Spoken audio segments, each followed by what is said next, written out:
తర్వాత అది చేస్తున్న అదొక ఒక రెవల్యూషన్ లాగా క్రియేట్ అయ్యి అదొక ఒక గొప్ప ప్రపంచమైంది అది.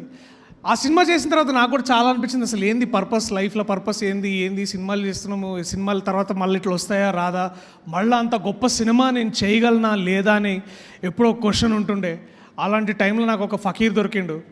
ఆ ఫకీర్ ఏమన్నాడంటే, అన్న ఇది స్పిరిచువల్ పాత్లా పోతున్నట్టుంది నువ్వు చేసే ఐడియాలు, నీ క్వశ్చన్లు ఇవన్నీ, బట్ అలాంటి స్టోరీ నా దగ్గర కూడా ఉంది. ఒకడు ట్రూత్ కోసం బయలుదేరుతాడు, వాడి పేరు సూర్యతేజ అన్నాడు. ఆ ఫకీర్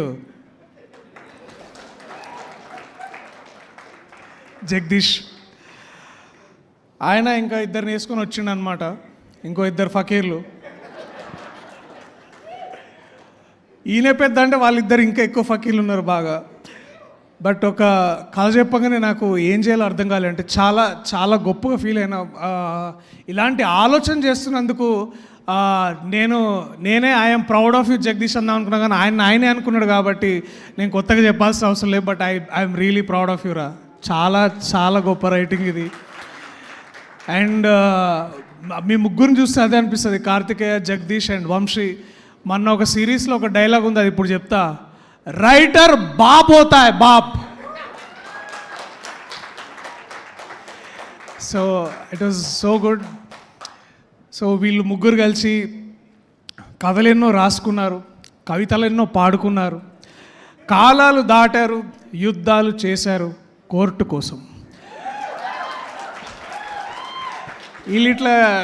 వీళ్ళ ముగ్గురు వెనకాల నేను కూడా నడుస్తుంటే ఇంకొక ముగ్గురు పక్క నుంచి చూసి, ఆకాశం తాకాలని మీకుందా, మాతో రా చూపిస్తా మీకు ఆ సరదా అని ఇద్దరు అక్కలు వచ్చారు వెనకాల నుంచి.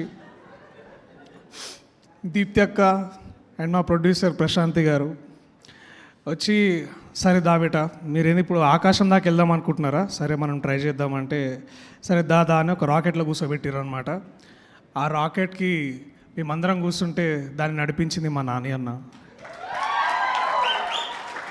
ఆయన ఆకాశం కాదు చుక్కల దాకా తీసుకుపోయిండు మమ్మల్ని, మా చుక్కల్లో చంద్రుడు మా నాని అన్న.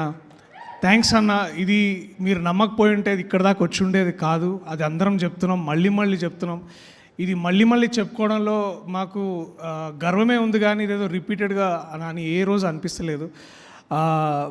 అండ్ ఈ చిత్రంలో నేను అయినో నాకు మన శ్రీరాముల నుంచి బయటకు వస్తున్నప్పుడు, ఐ థింక్ శ్రీరాములు కాదు ఏఎంబీలో ఉన్నప్పుడు మధ్యలో వాష్రూమ్కి వెళ్ళిండు మా అన్న సీతారాం. వెళ్తే వాళ్ళు టాయిలెట్లు ఉన్నోళ్ళు, అబ్బా సినిమా అట్లుందని మాట్లాడుకుంటుంటే, అంటే వేరే లాంగ్వేజ్లో మాట్లాడుకుంటారు కానీ, బట్ ఇట్లా ర్యాండమ్గా పీపుల్ మాట్లాడుకొని, అబ్బా మంగపతి ఏం చేసిండన్న